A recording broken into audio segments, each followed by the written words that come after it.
നമസ്കാരം. ഗുരുവായൂർ ക്ഷേത്രത്തിലെ ഭക്തജനങ്ങൾക്ക് എങ്ങനെയാണ് വിർച്വൽ ക്യൂ സംവിധാനം ബുക്ക് ചെയ്യേണ്ടതെന്നാണ് നമ്മൾ നോക്കുന്നത്. അപ്പോൾ www.guruvayurdevasamam.in എന്ന് പറയുന്ന വെബ്സൈറ്റിലേക്ക് നമ്മൾ ആദ്യം കയറുക.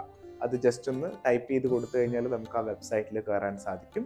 വെബ്സൈറ്റിൽ കയറിയിട്ട് ആ പേജ് ഒന്ന് താഴേക്ക് സ്ക്രോൾ ചെയ്യുന്ന സമയത്ത് അവിടെ നമുക്ക് ലോഗിൻ ചെയ്യാനുള്ളൊരു ഓപ്ഷൻ ഉണ്ടാവും. അവിടെ നമ്മുടെ ഫോൺ നമ്പർ കൊടുക്കുക, അതിനുശേഷം OTPക്ക് വേണ്ടിയിട്ട് രജിസ്റ്റർ ചെയ്യുക. OTP വരുന്ന സമയത്ത് ആ OTP അതിൽ എൻ്റർ ചെയ്ത് കഴിഞ്ഞാൽ നമുക്ക് വെബ്സൈറ്റിലേക്ക് ഡയറക്റ്റ്ലി കയറാൻ സാധിക്കും. വെബ്സൈറ്റിൽ കയറി കഴിഞ്ഞാൽ വെബ്സൈറ്റിൻ്റെ ഇടതുഭാഗത്ത് മുകളിലായിട്ട് ഒരു 3 ലൈൻസ് നമുക്ക് കാണാൻ സാധിക്കും. ആ ഓപ്ഷൻ ക്ലിക്ക് ചെയ്യുക. അവിടെ ദർശൻ എന്ന് പറയുന്ന ഒരു ഓപ്ഷൻ ഉണ്ടാവും, അത് ക്ലിക്ക് ചെയ്യുക. അതിനടുത്ത് ഫ്രീ ദർശൻ എന്ന് പറയുന്ന ഒരു ഓപ്ഷനും ഉണ്ടാവും, ആ ഫ്രീ ദർശൻ ക്ലിക്ക് ചെയ്യുക. അപ്പോഴാണ് വിർച്വൽ ക്യൂവിൻ്റെ ഡീറ്റെയിൽസ് എൻ്റർ ചെയ്യാനുള്ള ഒരു ഫോം നമുക്ക് കിട്ടുക. അതിൽ ആദ്യം നമ്മൾ കൊടുക്കേണ്ടത് ഡേറ്റ് ആണ്. ഏത് ഡേറ്റിലാണോ നമ്മൾ ദർശനം നടത്താൻ ഉദ്ദേശിക്കുന്നത് ആ ഡേറ്റ് നമ്മൾ അവിടെ നിന്ന് സെലക്ട് ചെയ്യണം. അപ്പോൾ 2 കാര്യങ്ങൾ പ്രധാനമായിട്ട് ശ്രദ്ധിക്കുക. ഒന്നാമത്തെ കാര്യം, ഡേറ്റ് ചൊവ്വ വ്യാഴം ദിവസങ്ങൾ മാത്രമാണ് വിർച്വൽ ക്യൂ സംവിധാനം നിലവിലുള്ളത്. രണ്ടാമത്തെ കാര്യം, ഡേറ്റ് അവൈലബിൾ ആണെന്നുണ്ടെങ്കിൽ ആ ഡേറ്റിൽ ഗ്രീൻ കളറിൽ നമുക്ക് കാണാൻ സാധിക്കും ആ ഡേറ്റ്. ഇനി ഡേറ്റ് അവൈലബിൾ അല്ല, ഓൾറെഡി സ്ലോട്ട് എല്ലാം ബുക്ക്ഡ് ആണെന്നുണ്ടെങ്കിൽ റെഡ് കളറിലും കാണാൻ സാധിക്കും. ഓപ്പൺ ആവാത്ത കോട്ട എനിക്ക് തോന്നുന്നു ബ്രൗൺ കളറിലാണ് നമുക്ക് അവിടെ കാണാൻ സാധിക്കുക.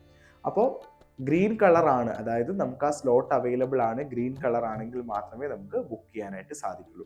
അപ്പോൾ നമ്മുടെ ഡേറ്റ് ഗ്രീൻ കളർ ആണെങ്കിൽ ഡേറ്റ് സെലക്ട് ചെയ്യുക. അതിൻ്റെ താഴെ ഏത് സമയത്താണ് നമ്മൾ ദർശനം നടത്തേണ്ടത് എന്നുള്ളതിൻ്റെ ടൈം സ്ലോട്ടുകൾ, ഏത് സമയത്തൊക്കെ എത്ര സ്ലോട്ടുകൾ അവൈലബിൾ ആണെന്ന് കാണിക്കും. അപ്പോൾ അതിനകത്ത് നമുക്ക് സമയം സെലക്ട് ചെയ്ത് കൊടുക്കാം. സമയം സെലക്ട് ചെയ്തതിന് ശേഷം എത്ര ആൾക്കാരാണ് നമുക്ക് ഒരു സ്ലോട്ടിൽ ദർശനം നടത്തുന്നത്. പരമാവധി 6 പേർക്കാണ് ഒരു സ്ലോട്ടിൽ ദർശനം നടത്താൻ സാധിക്കുക. 6 എന്ന നമ്പർ അവിടെ നമുക്ക് സെലക്ട് ചെയ്യാം, അല്ലെങ്കിൽ എത്രയാണോ നമ്മുടെ കൂടെയുള്ള ആൾക്കാർ ആ നമ്പർ സെലക്ട് ചെയ്യാം. അതിനുശേഷം ഈ എത്ര നമ്പറാണോ ആൾക്കാരാണോ നമ്മൾ കൊടുക്കുന്നത് അവരുടെയൊക്കെ തന്നെ പേര്, date of birth, Aadhaar card or ഏതെങ്കിലും ഐഡന്റി കാർഡ്, അതിൻ്റെ നമ്പർ, പിന്നെ അതുപോലെ തന്നെ അവരുടെ നക്ഷത്രം, ഇത്രയും ഡീറ്റെയിൽസ് നമ്മൾ എൻ്റർ ചെയ്ത് കൊടുക്കുക. അതിനുശേഷം നമ്മൾ ആ ടേംസ് ആൻഡ് കണ്ടീഷൻ എഗ്രി ചെയ്യുന്ന ഒരു കോളത്തിൽ ടിക്ക് ചെയ്തിട്ട് നമ്മൾ ആഡ് ടു വിഷ് ലിസ്റ്റ് എന്ന ഓപ്ഷൻ കൊടുക്കുക.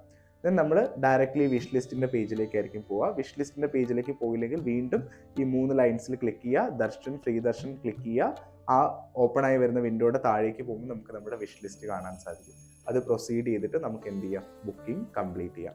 ഇനി ബുക്കിംഗ് കംപ്ലീറ്റ് ചെയ്ത് കൺഫേം ചെയ്ത് കഴിഞ്ഞാൽ നമ്മുടെ ബുക്കിംഗ് ഹിസ്റ്ററിയിൽ ആ സർവീസ് എന്ന് പറയുന്ന ഓപ്ഷനിൽ ദർശൻ ക്ലിക്ക് ചെയ്ത് കഴിഞ്ഞാൽ നമുക്ക് എന്ത് ചെയ്യാം, നമ്മുടെ റെസിപ്റ്റ് അതിനകത്ത് നിന്ന് ഡൗൺലോഡ് ചെയ്ത് എടുക്കാനായിട്ട് സാധിക്കും. അപ്പോൾ ഈ രീതിയിലാണ് വിർച്വൽ ക്യൂ ബുക്ക് ചെയ്യേണ്ടത്. എല്ലാവരും ഈ സൗകര്യം പരമാവധി പ്രയോജനപ്പെടുത്തുക. എന്തെങ്കിലും സംശയങ്ങൾ നിങ്ങൾക്ക് ബുക്കിങ്ങുമായിട്ട് ബന്ധപ്പെട്ടുണ്ടെങ്കിൽ ധൈര്യമായിട്ട് നമ്മുടെ പേജിലേക്ക് മെസ്സേജ് ചെയ്യാം. എന്തായാലും നിങ്ങൾക്ക് അതിന് മറുപടി ലഭിക്കുന്നതായിരിക്കും. നന്ദി, നമസ്കാരം.